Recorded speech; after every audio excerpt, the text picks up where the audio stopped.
This is sober talk uncut. Say it straight, say it tough. Every slip, every sky. Welcome to Sober Talk Uncut, y'all.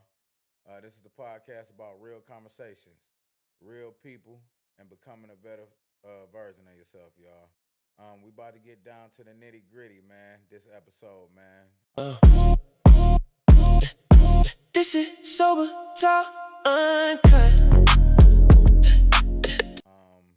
One of the hardest situations I went through, man, is the police chase, man. I was fried. Let me tell you how it first started. I was at my sister's house, and I was getting fucked up already. Smearing off, I think it was like smearing off raspberry. I had drunk like 2/5 to myself, man. Went over my sister's house.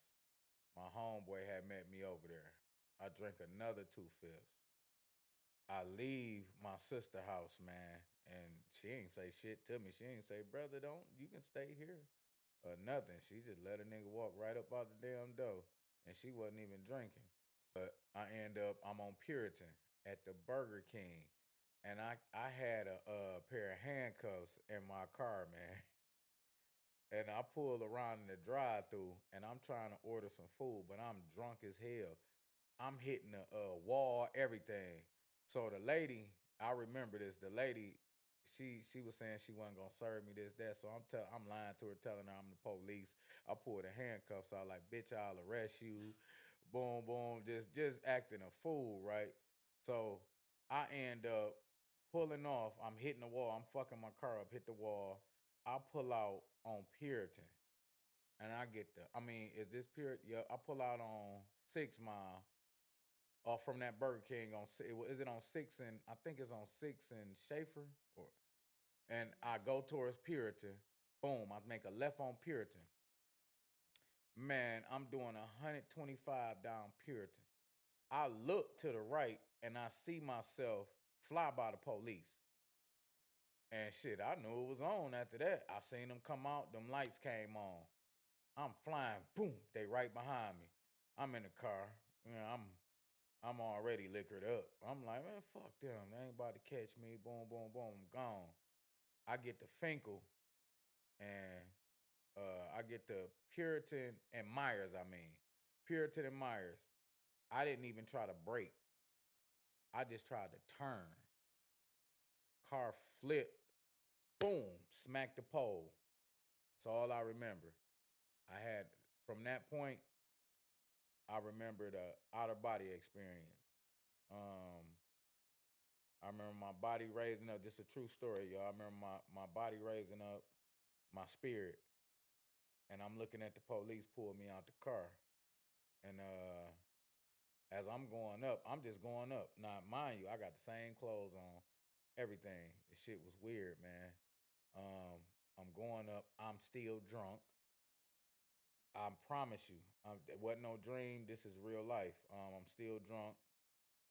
The police pulling me out the car. I'm going up, going up, going up. Next thing you know, I'm in a dark. It's just all dark. It's pitch black, and I'm like, what the fuck? Exactly what I say to myself. I'm like, what the fuck? I'm like, I'm dead. I'm like, what the fuck I'm gonna do now? I'm like, man, what my kids gonna do? What my wife gonna do?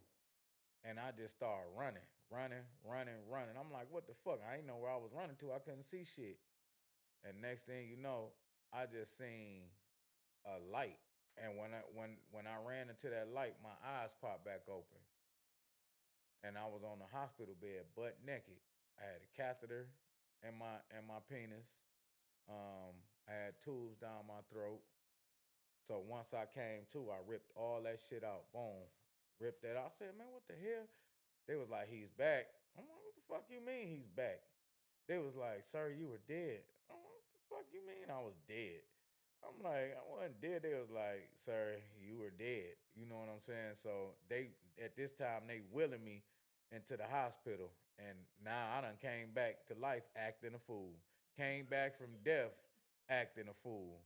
ripping stuff out. I'm telling the nurse, I'm making passes at the nurse, telling them telling her thank you for saving my life. Just acting a fool. Still didn't understand the seriousness of this situation, man. Once I got I thought the police was gonna be there or whatever because they told me what happened. They kind of refreshed my memory, told me I was in a police chase. Boom, boom, boom. I passed back out, and once I woke up, only person who was by my side, once again, was that lady I said I do to. And none of my homeboys that I was out with, I had a big circle at the time because I was in the streets doing my thing. Nobody, nobody, man. And everybody knew, man. And the only person that was by my side, man, once I woke up, um, I looked over, still drunk, start talking shit to my wife, like not bad shit, but just talking shit, and she crying like, "Nigga, what the fuck?" And I'm like, "I gotta pee," and she was like, "They said you was paralyzed." I'm like, "I'm not paralyzed." You know what I'm saying? I'm like, "I gotta piss," and she like, "You can't feel nothing." I'm like, "I can feel something," and I'm like, "I have to piss," and so she called the nurse in there or whatever, and so the nurse, like pulled the cover back and she ran her finger across my foot and it tickled. And she looked at my wife, she went and got the doctor. I'm like, "Man, fuck this shit. I gotta piss." So I try to hop up, but my legs were so weak I barely could stand up. But then when the doctor came in, the reason I was trying to get up, go piss, I wanted to get up and leave. But the doctor was like, "Listen, you not in trouble. The police they ain't even thinking about you." They was like, "You learned your lesson."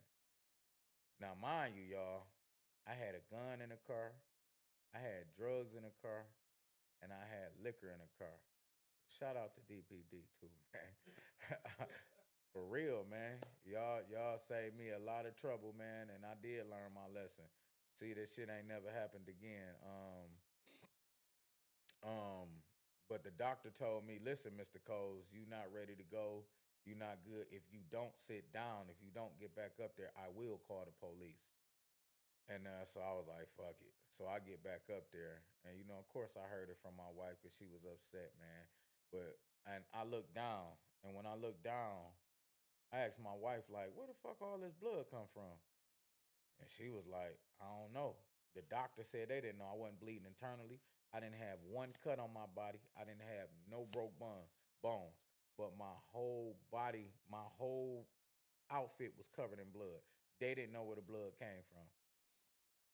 So when it was the next day, I walked out of there the next day, y'all.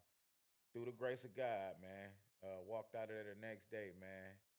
And me and my wife went to the junkyard, and that's when I seen my car, man. And I broke down. Once I seen my car, I broke down because I couldn't believe. And that's when I realized that out of body. That's when I realized I was really dead. Once I seen that car, my car was crushed up like a Coke can, man. And the dudes at the junkyard, you motherfuckers, I hope y'all see this. Y'all stole my pelly coat and my clippers.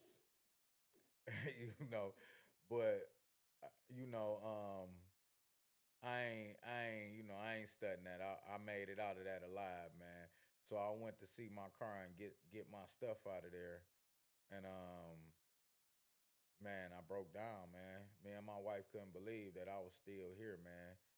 And another crazy situation this is how my sister found out because I was on my way to my other sister house, my other twin sister house, because she stayed on Myers and Finkel at the time. She that morning, the next morning, she was walking to the bus stop. True story. She was walking to the bus stop, and she said she was standing at the bus stop, and she said she just seen papers where I hit the pole. She said she just seen papers blowing around and shit. So she said she was just looking, and she said she walked and started picking up some of the paper, and that shit had my name all over it. And she said she was like, "What the fuck?" So she said she found my car registration, she found my ID, she found all type of shit. So she said she just started picking up all the paper, and then she called my wife, and my wife told her I was in a police chasing an accident, and that's where I guess I was trying to get to her house, but that's how my sister found out about that situation, man. And sadly, I didn't learn from that shit, man. You know, the day I got out, I was getting drunk again, man. You know, the day I got out, man, that could have been took away from here, man, and I still didn't learn my lesson, man. I still that addiction, man, that addiction. Um, I went and got me another bottle of, I think it was lemon smearing off this time, and I started that shit all over again. And my wife was just like, she was kind of like through with me, man. She was just like, you just don't get it. And you know, I'm drunk. I'm like, shut your ass up. And at this time, now listen, mind you, when you go through something like this, you feel like you untouchable. Like you feel like, you know, you can't die. You know how Martin was in Bad Boys? When he was like, I can't die. And I'm dead serious. It's a serious situation, but I can talk about it like that. I really feel like I couldn't die. I done made it through so much, without going to jail, without dying. You know what I'm saying? I felt like I couldn't die, so I felt it was like whatever. I can do whatever I want. God got His hand on me. I'm one of them ones, and I just didn't care. You know, kept putting my wife through it. Another incident, man. Baby, I'm gonna tell this story, but um, hopefully you don't kill me for this. Um, was my wife's birthday party. We was at her and her twin had a party at TGI Fridays in Southfield. Now, what I still don't understand to this day, baby, is why the fuck you chose me to be your designated driver, and you know I was an alcoholic. Now I'm looking at this camera, but I'm talking to you, girl. You know damn well that wasn't a good idea, and you know the outcome of what I'm about to say. You know it wasn't a good idea. So, um, my dumb ass. First of all, we pre-gaming at my house, at our house, and I'm like, that's all I'ma have. I'm still cool at the time, y'all. So I'm like, this all I'ma have. We get to TGI Fridays, they getting lit. I'm like, man, look, I should have known this shit wasn't no good idea. I'm around all this alcohol. I get to getting fried, man. With my wife, I'm getting torched. It's to the point I'm blacked out. I don't even know. I think I got into it with somebody that night too. I think I did. And so we leaving or whatever. It's time to go. I still got pictures of that shit, man. It's time to go. My wife drunk as hell, as she had every right to be. It was her birthday, and I let her down, man. She wanted me to be her designated driver, and I wasn't. I almost took us on the straight trip to hell. So we leave up out of there, man. Now I still remember this. We leave up out of there. I'm swerving everywhere. Now I did have a presence of mind. I was so fucked up. I pulled up to these damn white people house on a service drive. And I got to banging on their door and I said, can me and my wife just stay here? I'm drunk. True story. If these people see this, they was old as hell, so hopefully they still alive too. Banging on the door, man. Now my wife in the car passed out, and I knew I was drunk and I couldn't drive. And the lady, they actually said, "Yeah, y'all can," but I was just like, something just came over me. I was like, you know what? Fuck that. I got back in the car, and they were just standing on the porch like, nah, it's like 12, 1 o'clock at night, man. And I got back in the car. I do the U turn around the service drive, man, and just boom, go through the fence thing. Like next thing you know, we hanging over the freeway and cars stopping or whatever. A guy came and he got my wife out the car. And if I ain't mistaken, dog, I think this guy was trying to touch on my wife too, boy. I ain't playing. I really do. I think this guy was trying to touch on my wife. I think he was trying to take my wife. And I was so drunk, I hopped out the car. Like nigga wasn't even trying to save me. This nigga was just trying to save my wife. And I'm like, this nigga. So I gets out the car and he had put my wife in the back seat of his car. I'm like, nigga. And I grabbed my wife or whatever, get her out I just drug her ass out the car. She passed out. She like dead weight. Just drug her ass out. My sister stayed. This is years from the other accident. So now my sister stay past the service drive, like on a service drive in them apartments on Southfield. And so I called my sister or whatever. My sister like, I'm coming out. I'm coming out. So my sister came and threw my wife. My sister big as hell, big girl. Threw my wife on her shoulder. Cause when she came out, I'm dragging my wife literally like by the shirt, just dragging her, trying to get to my sister. I'm talking about dragging her all through the street. Just like I'm drunk as hell, man. I'm dragging her like a doll, man. And as my sister came out or whatever, by the time my sister got her, and I'm drunk, we trying to get to my sister's house, the police came. And by this time, I kind of like blacked the fuck out. Woke up, and when I opened my eyes, I just seen the fucking floor. And I'm like, oh, where the fuck I'm at? But as soon as I opened my eyes and seen that floor, I looked at the drain. And you know what the fucking jail drain looked like. I'm like, I know goddamn well I ain't in jail. Man, I had the wool blanket on me. I flipped that motherfucker off. I got the kicking on the door. And they came and they like, calm down, sir. I'm like, man, what the fuck I do? He was like, you almost killed you and your wife, sir. You almost ran you guys off the freeway. I'm like, damn. And so when I woke up, they was fine. The police, man. Shout out to Southfield police too, man. Y'all could have fucked me up. They when once they fingerprinted me and stuff, they couldn't fingerprint me until I woke up, dog, because they said I was so unruly. They said I was trying to fight them. They said I was spitting on them. They said I was doing all type of stuff, man, that I ain't remember, man. And everybody know that ain't me. That was that alcohol, man. And they could have fucked me up, but they didn't, man. So shout out to Southfield Police, man. So I asked, I said, where my wife at? They was like, she's in the hospital, sir. I'm like, what? So they said we got a number you can call her on. I called my wife and talking to her, man, and she was like she was hooked up to IVs or whatever. She was dehydrated. She had to get some IVs hooked up to her, man. And once again, I apologize to her or whatever. I think that was my second DUI, first or second. It was one of them. Once I once I got out, man, my priority was my wife, man, and she wasn't too mad at me, but she was mad. But she wasn't too mad. I kind of feel like that shit was your fault. But let me chill out. No, it wasn't your fault. I should have been a little more responsible. But I ain't had no business driving, man. But I almost killed me and my wife, man. Oh, that's another memory that fucked with me, and I still didn't learn. I kept going. I put a lot of strain on my family, man. My children, they didn't even they didn't want to be around me. They heard the way I talked to their mom.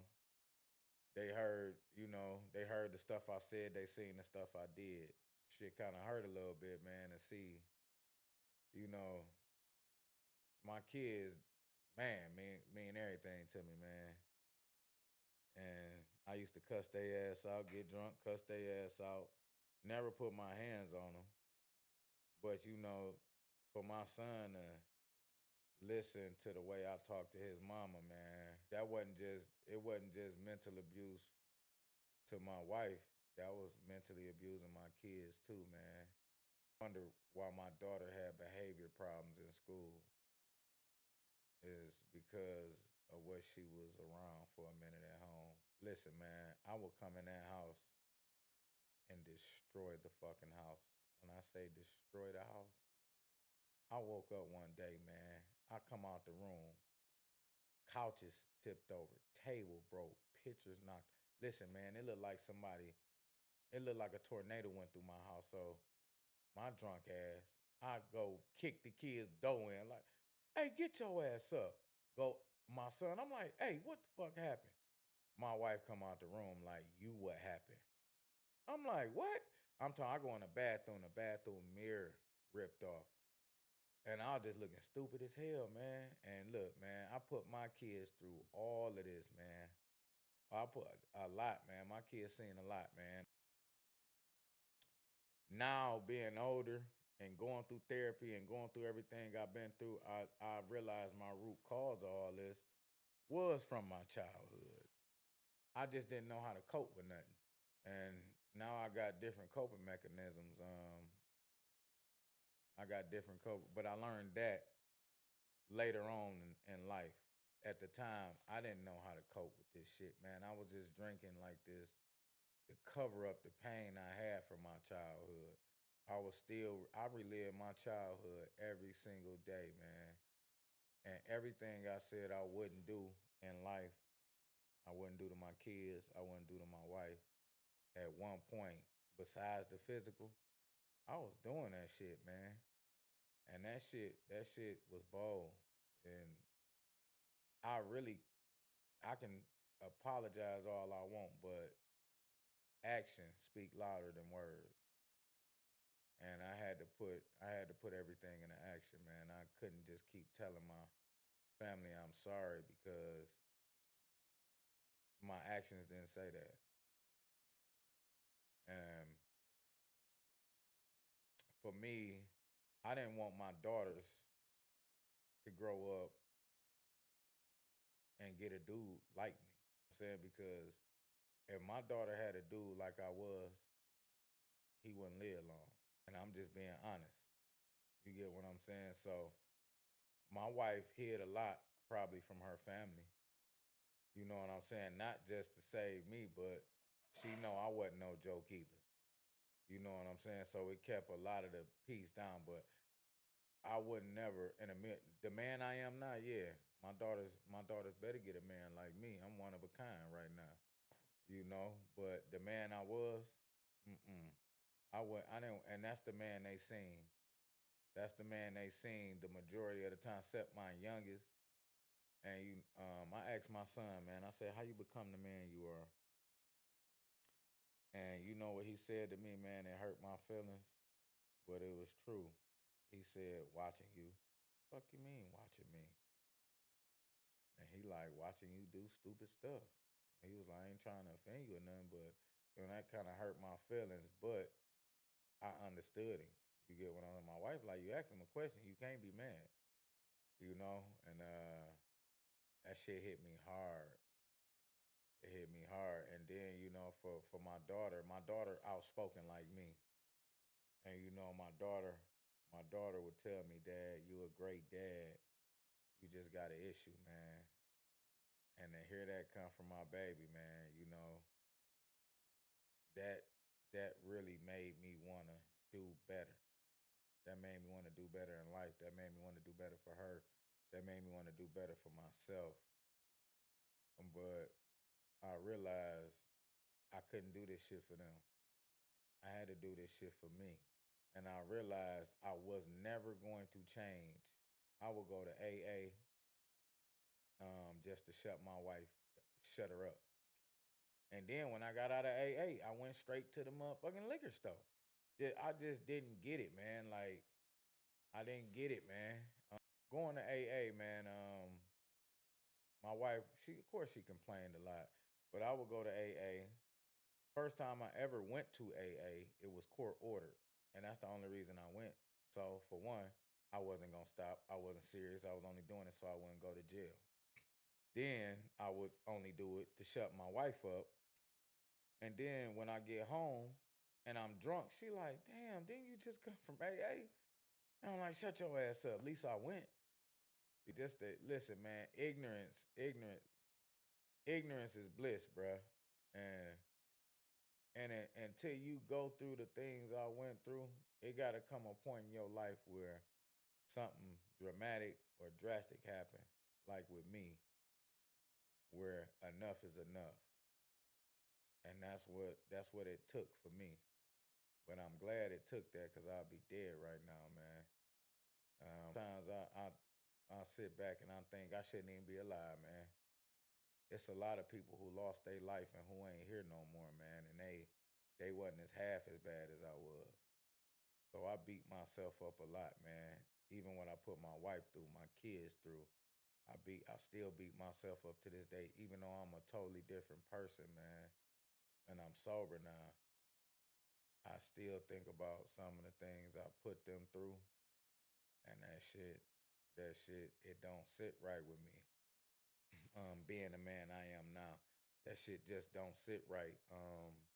Like I said, I can say sorry all I want, but I had to show actions speak louder than words, man. So I'm just glad that I got to the point where these situations went overboard. Well, I had to make the decision to change. That decision didn't come until I had a situation happen where it really was kind of life or death. It kind of pushed me into going to rehab. Speaking on rehab, think I told this story before.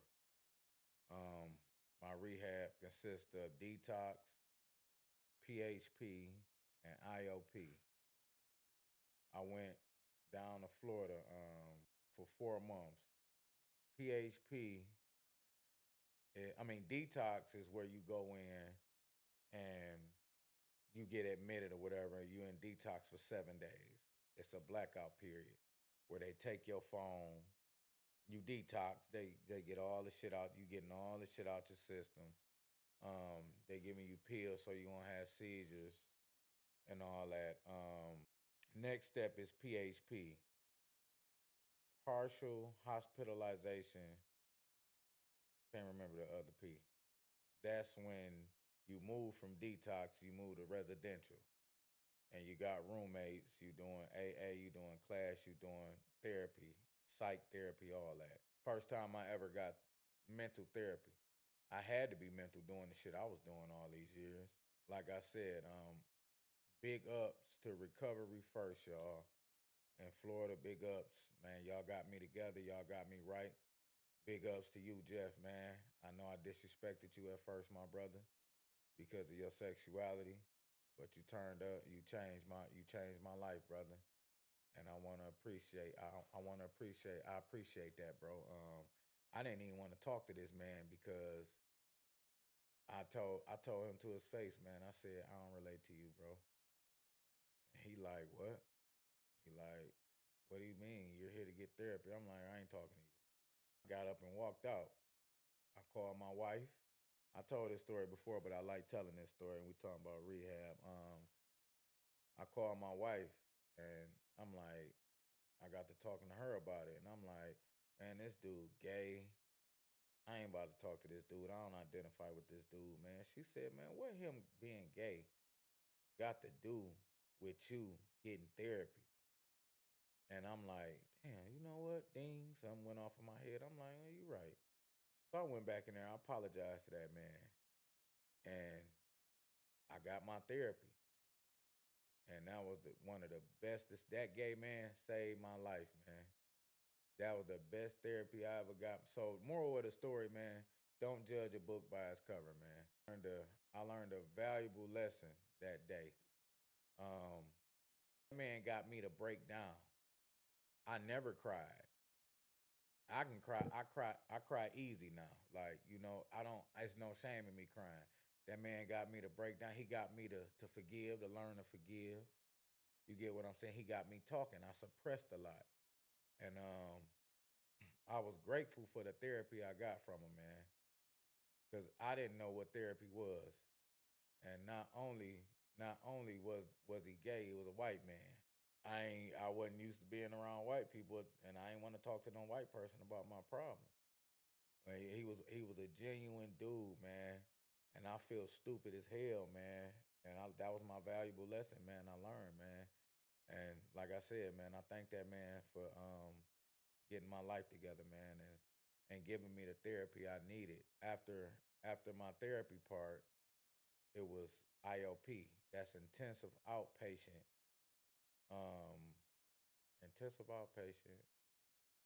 something, whatever the last P is.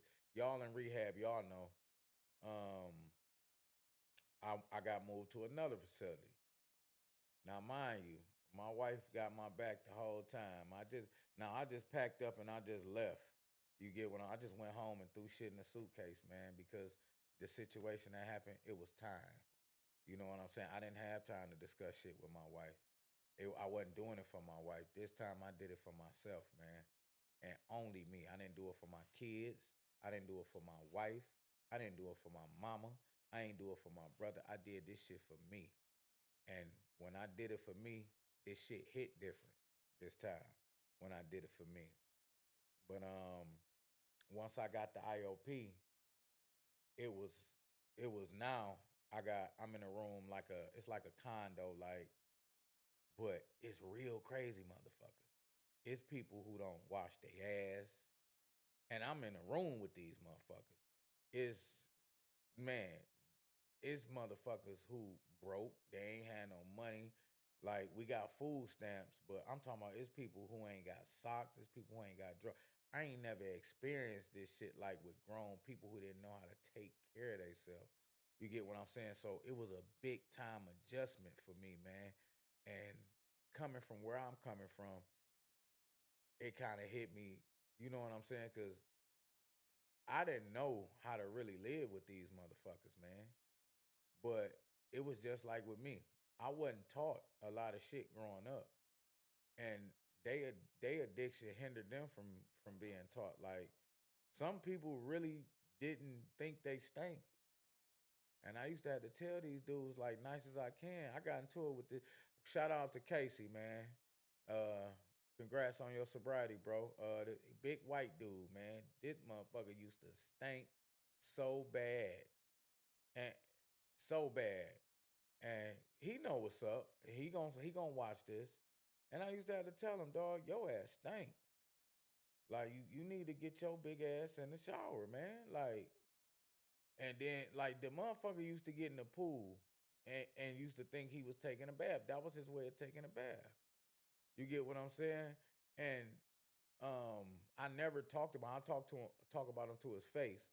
But I didn't know he was dealing with severe depression, and those are signs of severe depression. The man tried to kill himself plenty of times. See, at the time, I didn't know that. You get what I'm saying? And I didn't know the things I was saying because I was about to fight his ass one time. And cause I sat on the couch and a whiff of ash just came up, and I was eating, and I was like, you know what? Fuck this shit. I put my plate down. I said, "Come on, big boy." I said, "I'm about to beat your big ass." You know, he like, "I'm tired of you talking shit."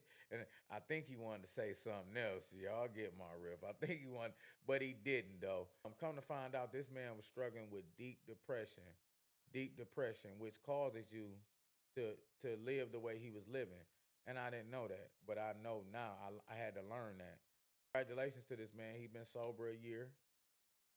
He had a heroin addiction. He used to pill addiction. He used to try to kill himself, man. So big ups to this man. And I'm glad none of the words I spoke to you um, made you harm yourself anymore, man. And it was out of love. It wasn't not a, I wasn't trying to hurt you or nothing, my brother. Being in that place really taught me something. I would listen to these people, man, and these people talking about the next damn rehab they going to. That ain't my mindset, dog. You already relapsed. When you talking about you talking, this the next time I'm going here. I'm going here. Hell no. The shit I seen there and the shit I went through, I ain't never going. My mind state was I'm here to take care of business. I listen. I wasn't talking to nobody. I didn't want no friends. They like, man, you don't want friends. Listen, man, I ain't gonna see none of y'all when I leave here. And I'm here for business, dog. I'm not here to play with y'all. I don't listen respectfully. I don't care about you. I don't care about you. I don't care to talk to you. You want my number? I don't want your number, dog. I ain't gonna use it. I'm here to take care of business, and that's what I was. That's what I came there to do. Some of them understood. Some of them thought I was an asshole. But look at me now. I went down there on business, man. Some of the folks we went down there with dead. They went back and relapsed, and they dead, man. You know, so that's the that's the result of not taking this shit serious. My next relapse could mean death. You get what I'm saying? That could mean death for me, man. And I just gotta I feel it deep down in my soul. If I ever went back to it, I ain't gonna make it. And I know that for a fact. My soul talked to me and it tells me that. So that's why, That's why I'm doing what I'm doing, man, and that's why I live this shit one day at a time, man. And the all my instructors down in rehab, man, y'all did a great job, man. Y'all did a great job. Some of y'all was on some bullshit, but y'all, for the most part, y'all did a great job. Class was good, man. Um, I learned how to speak out a little bit, and I was out my element because I never been around so many fucking white people in my life. Now, mind, I'm from Detroit, and I would say this in front of the whole class, and I'm like, I don't feel comfortable around y'all. Like for real. I'm like, I'm not used to talking, around, all white people. I made some good friends, man, down there. It's some good white folks out here, man. I want to let y'all know all white folks ain't bad now, man. And I learned that down there. You know what I'm saying? It was some real, genuine, cool white folks down there, man. For real. A lot of them, they couldn't stand my ass. You know what I'm Because I spoke my mind, and they don't like a black man who speak his mind. But and then the dudes down there, like the black folks down there, man, they just different than we are up here. You get what I'm saying? They was like, "Oh, you talking to them white folk like that?" They was talking like they was slaves. I'm like, "What the fuck?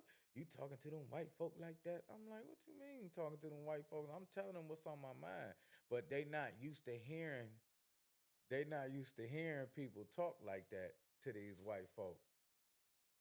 That was a great experience for me, man. It's where I changed my life, man. So the whole rehab experience, man. Listen, man, if you need to go, you need to get in touch with American Addiction Centers, y'all. They will get you together. Recovery first, wherever. I went to recovery first. Then they sent me to wellness. That's what it was. Wellness Resource Center. I'm giving y'all a shout out, man. Y'all did a hell of a job with your boy, man. Look what you created, man. You know what I'm saying? I appreciate y'all. What was my therapist's name? I can't believe I don't remember. Samantha, you did a great job with the therapy, girl. I really appreciate it. You was honest with me. I told you reminded me of my wife because you was blunt. And I ain't like your ass at first because you held me accountable. And I appreciate that. And I hope you see this. And keep doing a good job, young lady. I appreciate it. I can't remember the tall black dude name, but he was a good dude. And my wife, this the first time she gonna hear this. My wife don't know this, but I wasn't coming back because I was scared of coming back to my same environment. I didn't think I would be strong enough, which I underestimated myself. I didn't think I would be strong enough to survive. I thought I would go back to being around the same people, doing the same shit. And then I just fell in love with Florida so much, and I was so focused down there. I got my weight in order. I got healthy, man. My skin was good. I was sober. I just wanted a fresh start. And a lot of them nights down there, I cried because I was trying to build up the courage to tell my wife this shit was over. You get what I'm saying? I was gonna tell my wife I wasn't coming back, but the love I had for her, man, I just couldn't do that to her. But that was my intentions. My intentions wasn't coming back, man, and it wasn't because I didn't love her. It's because I was just scared of letting her down again. I was scared of letting my family down again. And I felt like I could do a better job with a fresh start. And I knew a long distance marriage wouldn't work. I ain't good with no long. I'm surprised I did good in rehab. And once again, I want to thank you, baby. My baby encouraged me. She talked to me every day. Um, I was mad though for a minute because you wouldn't send me no money. And look, she told me, she said, "You got food, you got cigarettes. What you need money for?" I'm like, damn, you right. But I was like, I still want some money. And another thing is honesty. The honesty kept me humble. She kept me in order, man. Listen, man, if you got a good woman out there, keep her. If you got a good one, I'm telling you, listen, man. I took this woman for granted. I took her for granted for now. Listen, man. Let me tell you. Listen, I'm the biggest asshole that in my addiction that you will probably meet. You get what I'm saying? I'll be laughing with you, and I'll probably shoot your ass the next minute. You get what I'm saying? That's the type of alcoholic I was. You know what I'm saying? This woman dealt with so much, man. When I tell you so much, so much. And like I said, she never left my side. When I just packed up and left, and she ain't know what was going on, but she found out, of course, she was supportive. She stood by her husband. Her parents been married 60 plus years, so she know what family is about. She know what love and loyalty was. I didn't. She taught me. She taught me what love is. She taught me what loyalty is. She taught me what integrity is. You know what I'm saying? Even when I was mistreating her, man, this woman still stayed by me. Man, like I said, I just want to thank this woman every chance I get, man. I thank my queen every chance I get for being there. I wouldn't trade the world for you. I love you, and you keep being a great woman. And all you dudes, if hey, listen, you got a good woman, don't lose her trying to be tough, dog. Don't lose her trying not to listen, trying to listen to these dudes, man. Hey, you fight for your woman and you fight for your relationship. You get what I'm saying? And learn to listen to y'all woman, man. It's been great. Thank y'all for joining me, man. This is Sober Talk Uncut, man. I really appreciate it, man. I'm out. This is sober talk uncut.